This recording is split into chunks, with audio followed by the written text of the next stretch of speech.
అలాగే నా దృష్టికి వచ్చింది, రాజకీయ నాయకులకు అండగా లేకపోతే వారి మీద అక్రమ కేసులు బనాయించే పరిస్థితులు ఉన్నాయి. అలాంటి అక్రమ కేసులన్నీ జనసేన ప్రభుత్వం రాగానే తీయించేసే బాధ్యత నేను తీసుకుంటాను.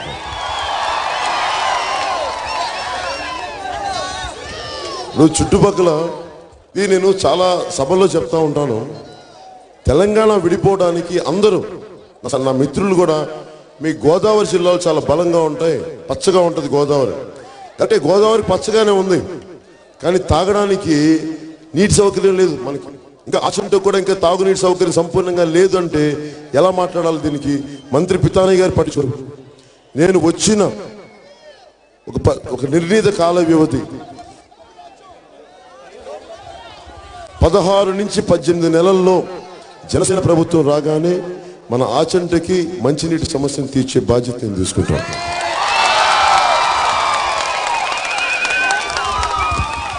అలాగే మనకి ఇటు చూసిన కొబ్బరి పంటలు ఉన్నది. ఈ కొబ్బరిలు తీసేటప్పుడు ప్రమాదం ఎక్కువ ఉంటుంది కొబ్బరి కార్మికులకి. అలాగే వారికి ఒలిచేటప్పుడు మనకి యాక్సిడెంట్ జరుగుతూ ఉంటాయి. వారికి ప్రత్యేకించి కొబ్బరిని తీసే కార్మికులకి ప్రత్యేకంగా వారి ప్రాణ రక్షణలకి బీమా సౌకర్యం కల్పించే బాధ్యత మేము తీసుకుంటాం. ఇది ఈ రోజున ఇంతమంది ఆడపడుచులు ఉన్నారు. నేను ఏ మూలకి వెళ్ళినా అందరూ అడిగేది రకరకాల సదుపాయాలు కల్పించి వెల్ఫేర్ యాక్టివిటీస్ చూపించి మీరందరూ నిర్వీర్యం చేస్తారని చెప్పి అందరూ అంటుంటే, నేను జనసేన పార్టీ తరపు నుంచి మా తాతయ్య ఒక నిమిషం నేను వస్తే సరిపోదులే, మనందరం కలిసి పనిచేయాలి. మా తాతయ్య పెనుగొండలో మా నాన్న పెనుగొండలో పోస్ట్ మాస్టర్. ఆయన చిన్న సైకిల్ తొక్కుకుంటూ అందరికీ మనీ ఆర్డర్లు వస్తే రంగు నుంచి వచ్చే మనీ ఆర్డర్స్ అందరికి ఇచ్చి అలా వెళ్ళిన వ్యక్తి. మా నాన్న కానిస్టేబుల్. దిగువ మధ్య తరగతి కుటుంబాల తాలూ కష్టాలు బాగా తెలిసిన వాళ్ళం. మేము కోట్లు సంపాదించుండొచ్చు, తర్వాత కోట్లు వదులుకొనొచ్చు. ఈ రోజున అన్ని వదులుకొని రాజకీయాలు ఎందుకు వచ్చామంటే మాలాంటి వాళ్ళందరికీ మేము అండగా నిలబడవచ్చు. రాజకీయాలకు ఏం సమస్యలు ఉన్నాయి? మనకి సమస్యలు ఏముంటాయి? సగటు మనిషి సమస్యలు ఏముంటాయి? ఏదన్నా ఊహించని జబ్బో ఒక ప్రమాదం జరిగితే దానికి ఎలా అండగా ఉంటాం వాళ్ళకి? అందుకని ప్రతి కుటుంబానికి మనం ఏ రూపంలో ప్రమాదం వస్తో ఏ రూపంలో జబ్బు వస్తో తెలీదు. ఇప్పుడు మనకు వచ్చే మనకి డ్రైనేజ్ సరిగ్గా లేకుండా దోమలు అన్ని కొట్టేస్తాయి. వచ్చేది వర్షాకాలం. అలాంటి మలేరియా జబ్బుల దగ్గర నుంచి యాక్సిడెంట్ల దగ్గర నుంచి అన్నింటికీ ఒక కుటుంబానికి భరోసా కల్పించాలి. అందుకని ప్రతి కుటుంబానికి ఒక 10 లక్షలు ఆరోగ్య బీమా పథకాన్ని జనసేన ప్రభుత్వం ద్వారా నేను అమలు చేస్తాను.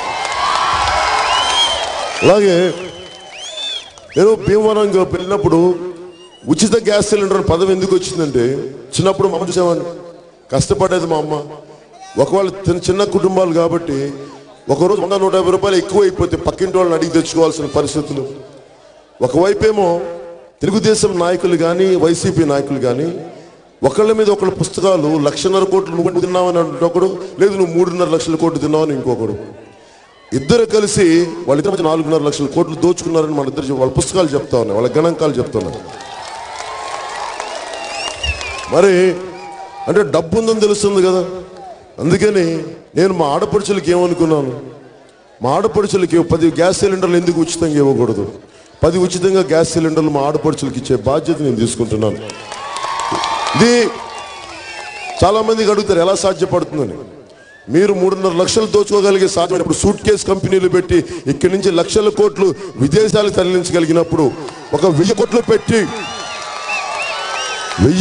పెట్టి గ్యాస్ సిలిండర్లు ఎందుకు ఉచితంగా పంచలేము? ఇది కూడా వైట్ కార్డు ఉందా పింక్ కార్డు ఉందా అని కాదు, ప్రతి ఒక్కరికి సంపాదనకి సంబంధం లేకుండా ప్రతి ఆడపడుచుకి మనం 10 గ్యాస్ సిలిండర్లు ఉచితంగా ఇచ్చే బాధ్యత జనసేన ప్రభుత్వం తీసుకుంటుంది. అలాగే నేను రేషన్ ఒక నిమిషం థ్యాంక్ యూ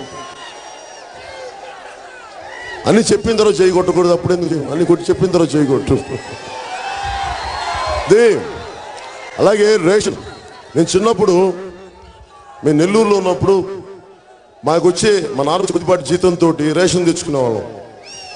మా నాగబాబు, మా అన్నయ్య, నేను వెనకాల సైకిల్లో వస్తే నేను సైకిల్ వెనక్కి కూర్చొని వచ్చేటప్పుడు రిక్షాలన్నీ ఎక్కించుకొని మేము ఇంటికి రేషన్ తెచ్చుకునేవాళ్ళం. ఒక్కోసారి రేషన్ సరిగ్గా ఉండేది కాదు, నూక బియ్యం ఉండేది, తినడానికి సరిగ్గా ఉండేది కాదు. మళ్ళీ తెచ్చుకొని మళ్ళీ అప్పులు చేసి కొనుక్కునేవాళ్ళం.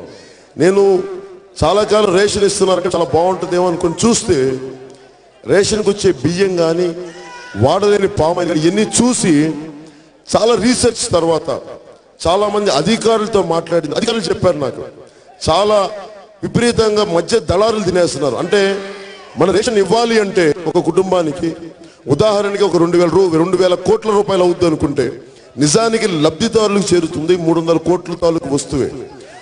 1700 కోట్లు మధ్య దళారీ వ్యవస్థ తినేస్తా ఉన్నారు. నేనేమంటానంటే ఇవన్నీ తీసి అధికారులతో మాట్లాడి, ఉదాహరణకి ఇక్కడ నా పక్కన ఉన్నారు మన రామారావు గారని, ఆయన తమిళనాడు ప్రభుత్వానికి చీఫ్ సెక్రటరీగా చేశారు. వారు జయలలిత, దివంగత నేత జయలలిత గారు ముఖ్యమంత్రిగా ఉన్నప్పుడు వారికి చీఫ్ సెక్రటరీగా చేసిన వ్యక్తి, అనేక వెల్ఫేర్ స్కీమ్స్ పెట్టిన వ్యక్తి.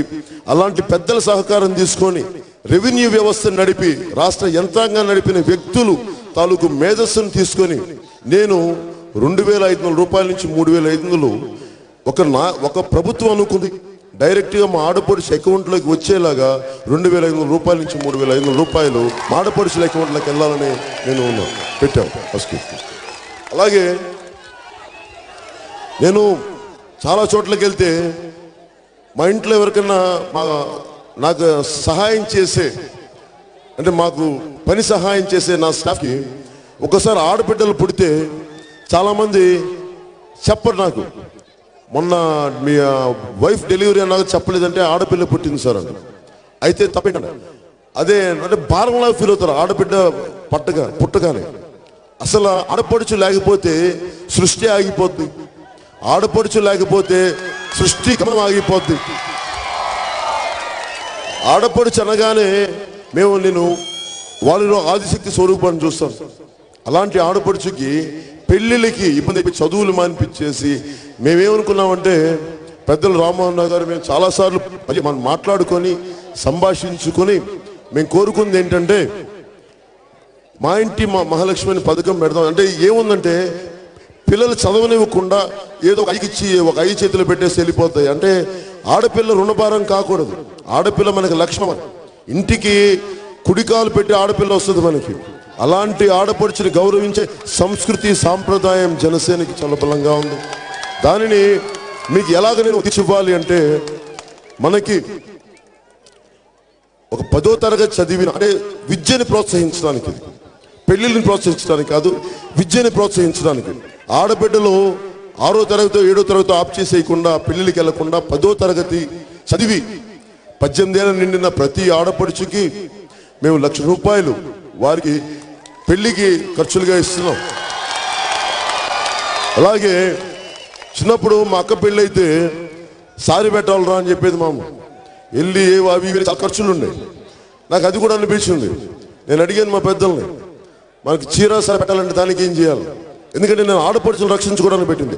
ఆ చీరా సారే పథకం కింద ప్రతి ఒక్కరి 10,116 చీరా సారే పథకం కింద. అలాగే 50,000 రూపాయల రుణం సంపాదనకి నిమిత్తం లేకుండా ఎవరైనా పెళ్లిళ్ళ అవసరాల కోసం ప్రభుత్వం నుంచి మీకు రుణం అంటే వడ్డీ లేకుండా మీకు రుణం ఇచ్చే బాధ్యత జనసేన ప్రభుత్వం తీసుకుంటుంది.